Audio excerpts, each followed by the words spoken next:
Voilà l'hiver et Noël, pour moi l'enfer sans trop de soleil. On a les pieds congelés, à moins de vivre à Sydney, il fait nuit noire à 5 heures, on commence à analyser nos erreurs et moi je fais des petits bâtons sur un papier à la fin de chaque journée de taf en apnée.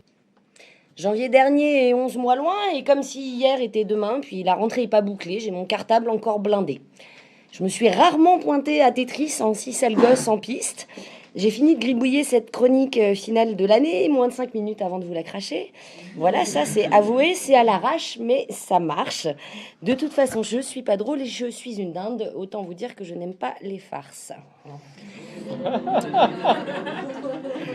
La trêve des confiseurs, c'est 15 jours de bonheur, juste car je sais que mes clients oublieront mes retards d'ici le nouvel an, juste car je sais que je vais me goinfrer et dormir plus de 5 heures d'affilée sans me culpabiliser, que je vais me faire cajoler et mettre les pieds sous la table pour le dîner. En ce jour d'enregistrement, c'est l'anniversaire de ma maman. Bisous paillettes, ma ménette. Et rien que l'idée de la retrouver, de serrer les rangs avec Padré, ça me permet de relativiser et de savoir pour qui et quoi je me maltraite à trop bosser. Si le monde chrétien fait pour ses fêtes le birthday du barbu, moi, athée pas baptisé, ce que je célèbre, c'est ma décontraction du cul. Puis c'est aussi le moment où tout le monde rentre à la maison et grâce aux fêtes de famille, je retrouve les copines. Petite case dédiée radio à la nana qui revient de Rio, dont j'ai kiffé la carte postale à référence anale et que je vais retrouver demain pour faire la fête. Ma famille, elle est tout petit. Et qu'il y a aussi, du coup, celle que j'ai choisie. Je crois que je vous l'ai déjà dit dans cette émission. J'ai pas le porte-monnaie pour pouvoir tous les gâter, mais j'ai le cœur assez grand pour faire la place au plus important.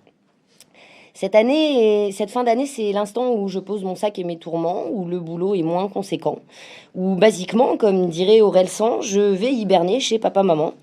Et même si je suis unique comme fille, j'ai le goût des fêtes de famille. Genre papy et mamie à l'hospice qui discutent. Alors, qu'est-ce que tu préfères, Noël ou faire l'amour? Oh bah Noël, ça arrive plus souvent. En parlant de vieux, plus près de la fin que du début, cette année, il y en a plein qui ont mouru. Vous vous douterez que je vous épargnerai les pleurs sur Johnny Hallyday. Le gars a même réussi à faire oublier aux Français les autres cadeaux que ses coffrets et a fait passer sous silence les autres trépassés de l'année. Cette ultime chronique sera donc un hommage nécrologique à ces décédés oubliés de l'année qui vient de passer, et puis juste pour faire un peu comme Olivier. En tête de liste de toutes les femmes ou non féministes, il y a Simone Veil. À tous les ports balancés sur le hashtag concerné, je vous invite à vous recueillir pour celle qui a contribué à ce qu'on puisse vous dénoncer et que vous puissiez vous planquer ces dernières années. Sans le droit à l'avortement, combien auriez-vous d'avortons ? La TV a aussi perdu de ses grands visages, dont on connaît presque mieux les personnages. Genre Jean-Marc Thibault, qui moi m'avait marqué parce que chez ma mamie, il y avait Maggie. Ou sinon John Hillerman, dont les Doberman dans Magnum vous aident à savoir de qui je parle. Est-ce la vraie postérité d'un homme de voir son patronyme oublié, même dans son dernier râle? Je ne sais pas, vous avez 2 heures. Le rock'n'roll a bien morflé, et une fois encore, je ne parle pas du français, mais du vrai ricain, avec Chuck Berry et Fats Domino.